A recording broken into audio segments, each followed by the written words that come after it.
There is a war that should never be spoken of lightly. It is not loud in the way human wars are loud. It does not begin with screams or explosions. It begins in silence, an unbearable, suffocating silence, where perfection once reigned and nothing was allowed to decay. Before time was counted, before flesh learned fear, heaven existed in absolute order. Light did not flicker, power did not strain. Every being knew its place, and obedience was not forced. It was natural, instinctive, unquestioned. To disobey was unthinkable, because to exist was to align. Then something changed, not suddenly, not violently, slowly. A thought formed where no corrupt thought had ever been allowed to live. Lucifer stood close to the throne, too close to misunderstand glory, too close to mistake reflection for ownership. He was wrapped in beauty that was not his own, crowned with authority that was never meant to remain with him. And yet, the longer he stood there, the more the light felt familiar, and the more familiar things began to feel deserved. Pride did not roar, it breathed. A quiet, poisonous awareness crept through him, a sense that he was more than assigned, more than created, more than subject. He began to look at the throne not as a place of worship, but as a vacancy.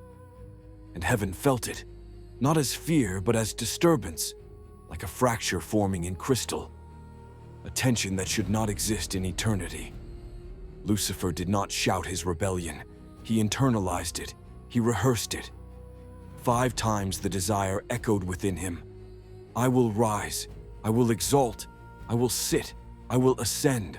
I will be like the Most High. Those words were not ambition. They were a declaration of war. When he finally moved, others followed. Beings of light turned their gaze away from God and toward him. Loyalty drained from heaven like warmth leaving a corpse. What had never known division split open. Then the war began. It was not chaos, it was execution. Michael moved with terrifying calm, not anger, not hatred, authority, the kind that does not rush because it cannot fail. The loyal hosts advanced, and the collision of obedience and rebellion shook the unseen foundations of creation. There was no mercy in that moment, only judgment. Lucifer fought, but rebellion has no endurance. One by one, his followers were torn from their positions, stripped of purpose, severed from the light that once sustained them. Heaven expelled them violently, like rot being burned out of living tissue. Lucifer fell, not gently, not gradually. He was hurled downward, disgraced, enraged, aware. When he struck the lower realms, he was no longer light. He was accusation. He was hatred given intelligence. He was rage trapped inside a sentence that could not be overturned. Scripture says he came with great wrath because he knew his time was short.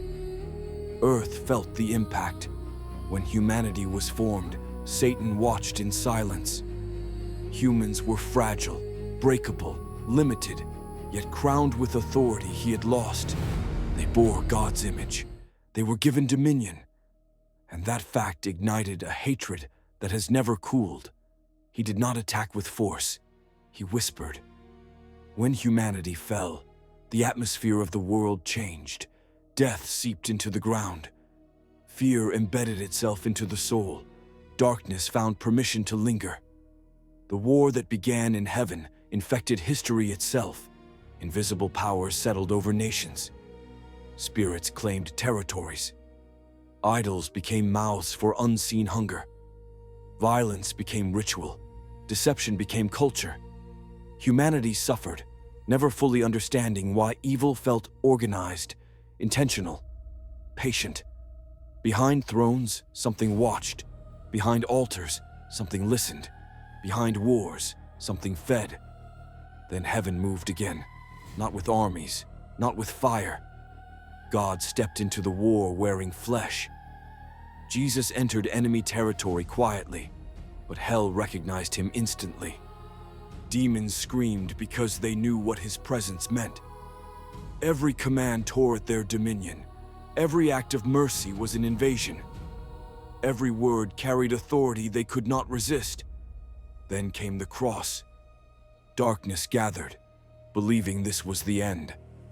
The powers of the unseen pressed in, convinced they had finally destroyed God's plan. But what looked like death was exposure. What looked like defeat was disarmament. Authority was ripped away.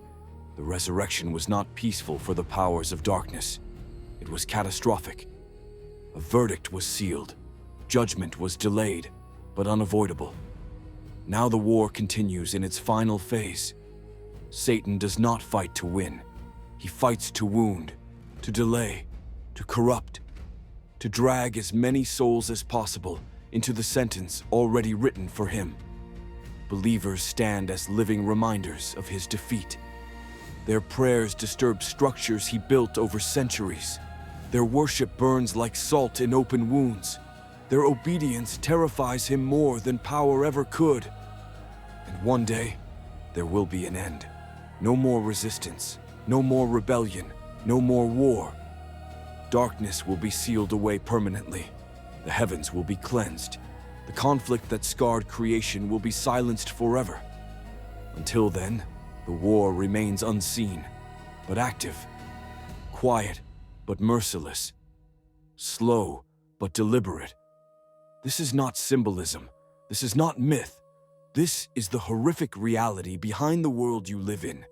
The war in the heavenly realms is real, and it has never stopped watching you.